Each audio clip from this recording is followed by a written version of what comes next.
কিন্তু আমরা আবাল দিব না। আবালটা খুঁজ, এটা অঙ্গহানিতে হিজরা, এটা সাউরনের কাতারও পড়ে না, বাকারনের কাতারও পড়ে না।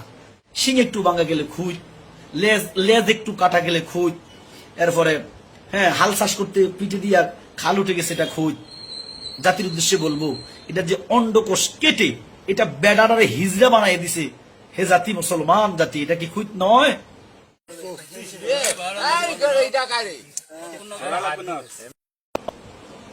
বলদের মাংস স্বাদ। আরে আপনি কি মাংস খাওয়ার জন্য কোরবানি দিচ্ছেন?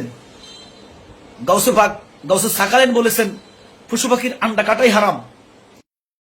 তাকে বলি আমি ধৈর্য, এর মমতা কত দূর হলে। ব্রাহ্মণবাড়িয়া, বৃহত্তর কুমিল্লা, যারা আমার দরবারের ভক্ত, এই কথাটা হচ্ছে আমার দরবারের ভক্ত এবং আমাদেরকে যারা ভালোবাসেন, বিশেষ করে রেজবি বাবার গোলামরা, রেজবি বাবার ভক্তরা, তাদেরকে উদ্দেশ্য করে বলবো, আমার বাবা জালালি আশেক যারা, আমাদের মুরিদ যারা, তাদেরকে বলবো কোরবানি দিবেন হয় সাউরন নয় বাকারুন। জগৎ কি বললো, কি হাদিস দেখাইলো, দেখার দরকার নেই। কারণ আমি আগে একদিন বলেছি যে আমার ডিকশনারি রেজবি মাওলা জালালি মাওলা। আমি ইসলাম শিখেছি, অলি আল্লাহ বুঝেছি, ইসলামের মর্যাদা শানমান বুঝেছি এই দুই হস্তির কাছে। এই দুই হস্তির মতে হতে চলাই, রসুল্লাহর মতে হতে চলা। কারণ আমার মুর্শিদ বাবা জালালি গাজী আকবর আলী রিজভী সাহেব হুজুর জীবনটা দিয়ে দিয়েছেন সুন্নি জামাতের জন্য। এই দেশের মানুষ, বিশেষ করে বৃহত্তর কুমিল্লা, কিশোরগঞ্জ, হবিগঞ্জ, সিলেট, চট্টগ্রাম, এই দুইটা বিভাগে, ঢাকা, এই এলাকাটাতে সুন্নিয়াত বুঝেছে রিজভী সাহেব, প্রেম শিখাইছে জালালি সাহেব। ওহাবি কি সুন্নি কি এটা বুঝতো না মানুষ। এই জন্য বাবা আপনারা দেন, আপনারা আবাল গরু দেন, খাসি দেন, না যায় আর দরকার নাই বলার, আপনারটা আপনার হিসাব, কিন্তু আমরা আবাল দিব না। আবালটা খুঁজ, এটা অঙ্গহানিতে হিজরা, এটা সাউরনের কাতারও পড়ে না, বাকারনের কাতারও পড়ে না। আল্লাহ রসুল বলছে হয় সাউরন দাও, সমস্ত আম্বিয়া কেরাম কোরবানি দিয়েছেন সাউরন অথবা বাকারন, আর আন্ডা কাটলে হয় হিজরাউন। মৌলবী সাহেবরা বলে রসুল নিজেই নিষেধ করছে অঙ্গহানি করার জন্য। আমি জাতির উদ্দেশ্যে বলবো, রসুল যদি নিষেধ করে থাকে, নবীজি যদি নিষেধ করে থাকে যে পশু পাখির অন্ডকোষ কাটা নিষেধ করে নবীজি, তো নবীজির নিষেধ ডিঙ্গাইয়া কি সাহাবিরা অঙ্গহানি করবে? এটা আমার প্রশ্ন। তো সাহাবারা যদি অঙ্গহানি না করে, তো নবীজি কোত্থেকে খাসি কোরবানি দিল? আরে মিয়া, নবীজি খাসি দিছে মানে ইমাম বুখারীর হাদিস বলেন, ইমামে আজমের হাদিস বলেন, নবীজি খাসি দিছে, তবে সেটা খাসি কোন খাসি? আন্ডাওয়ালা খাসি। আরব দেশ, সারা পৃথিবীর কোথাও আন্ডা কাটার কোন সিস্টেম নাই। আর যেহেতু আল্লাহ স্পষ্ট কোরআনে বলে দিয়েছেন, আমার সৃষ্টিকে তোমরা পরিবর্তন করিও না, আমার সৃষ্টিকে তোমরা পরিবর্তন করিও না, তাহলে আপনি যে এটার অঙ্গহানি করলেন, এই জবাবটা মালিকের কাছে কি দিবেন? এই জন্য দস্তে বস্তে আরজ, কিলোকাল নয়, মারামারি নয়, হানাহানি নয়, বাস মোনাজারা নয়, আপনারা দেন, আমরা দেই না।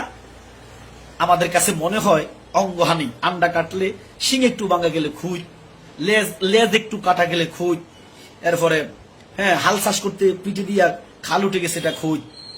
জাতির উদ্দেশ্যে বলবো, এটা যে অন্ডকোষ কেটে এটা বেডারে হিজরা বানাই দিছে, হে জাতি মুসলমান জাতি, এটা কি খুঁজ নয়? অবশ্যই এটা খুঁজ। কোরবানি দিবেন সাউরন নয় বাকারন। আমি জায়েজ আর না জায়েজের কথা বলে কিলোকাল লাগাবো না, এটা আমাদের জন্য বলতেছি, জালালি বাবা, রেজবি বাবার ভক্তবিন্দুদের জন্য। বেরস দিবেন, ষাঁড় অথবা বাকারন গাবি দিবেন, সুন্দর গাবি দিবেন।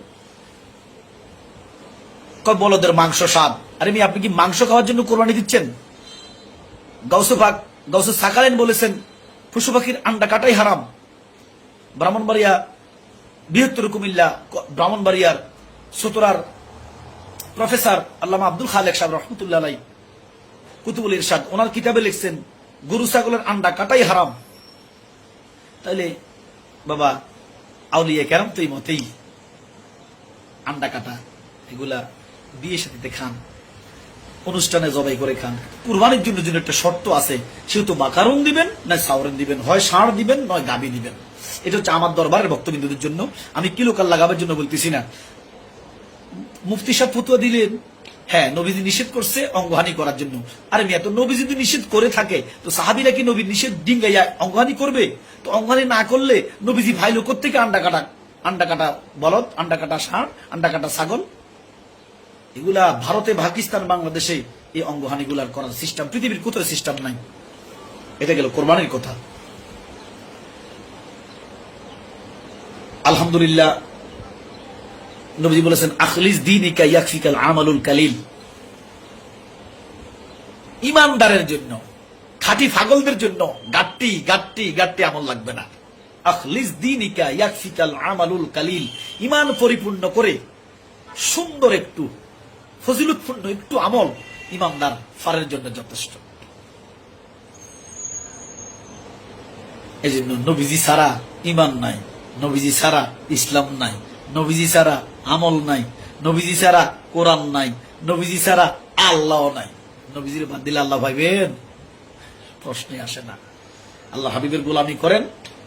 আল্লাহর হাবিবের গোলামিটাই স্বয়ং আল্লাহর গোলামি। আল্লাহর হাবিবের মহব্বতটাই স্বয়ং আল্লাহর মহব্বত। আল্লাহর হাবিবের ডাক স্বয়ং আল্লাহর ডাক। দেখেন কোরআন বলতেছে, কোরআন সূরা হাসরের 7 নম্বর আয়াতটা একটু খোলেন। কোরআন কি বলে?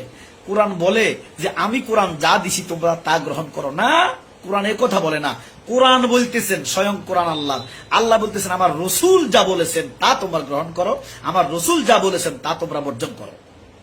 তাহলে দেখেন ফায়রুটি রসুল্লাহ,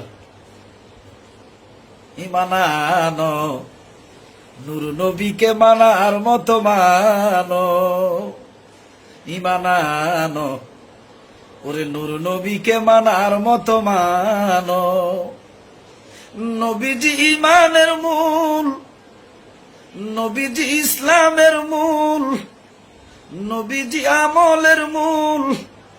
না বুঝিয়া কেমন আমল করো, নূর নবীকে মানার মতো মানো, ইমানানো পাঞ্জাতনকে মানার মতো মানো।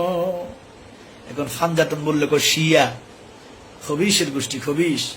পাঞ্জাতনের কথা কোরআনে আছে, সূরা হাজাবের 33 নম্বর আয়াত খোলো। পাক মানে পবিত্র, পাঞ্জা মানে কি? 5। পাক মানে পবিত্র, পাঞ্জা মানে 5টা, তন মানে দেহ, 5টা পবিত্র দেহের কথা। 1 নম্বরে রাসূল আরবি রাহমাতুল্লিল আলামিন, 2 নম্বরে হযরতে মাওলা আলী সাল্লাম, আলী মুশকিল কুশা, 3 নম্বরে আম্মাজান ফাতেমাতুজ জোহরা রাদিয়াল্লাহু তাআলা আনহা, 4 নম্বরে ইমামে মাওলা হাসাইন, 5 নম্বরে ইমামে মাওলা হোসাইন। এটা ইমানের মৌলে 5 জন, একই নূর। এই জন্য আল্লাহকে বন্ধু আমি আপনার পরিবারকে পবিত্র করে দিয়েছি, তারা পবিত্র। নবীজি বলেছেন আমার আলীর কথা শুনলে যাদের মুখ হাসবে তারা ইমানদার, হযরত আলীর কথা শুনলে যাদের মুখ কুচকাবে তারা বেঈমান, খারিজি। এখন হযরত আলীর কথা বললে, হোসাইনের কথা বললে শিয়ার তকমা দেয়। হযরত আলীর কথা বললে যারা শিয়া বলবে নিঃসন্দেহে খারিজি। আহলে বাইতের মহব্বত যাদের অন্তরে নাই, আল্লাহর হাবিবের ভালোবাসা তার নাই, ইসলামও নাই। আছে নামাজ, আছে রোজা, আছে দাড়ি টুপি। আরে মিয়া ছাগলেরও দাঁড়িয়ে আছে, ছাগলের। রবীন্দ্রনাথ ঠাকুরের দাঁড়িয়ে আছে, শিখদের দাঁড়ি ভাগড়ি আছে, খারেজিদের নামাজ আছে, শিয়াদের নামাজ আছে, কায়দানিদের নামাজ আছে। লাভ কি? ইমানদারের নামাজের দাম আছে, ছাগলের দাঁড়ির দাম নাই। শিয়া কায়দানির দাঁড়ির দাম নাই, কিন্তু ইমানদারের দাঁড়ির দাম আছে। এই দাঁড়ির এত মর্যাদা, ইমানদারকে দাঁড়ি জান্নাত পর্যন্ত পৌঁছে দিবে। সুবহানাল্লাহ। তো আমার দরবারে 13ই জুন আগামীকালকের পরের দিন পুরুষ মুবারক। আমরা 8 ভাই ছিলাম, 1 ভাই দুনিয়া থেকে চলে গেছে, আমরা 7 ভাই মিলে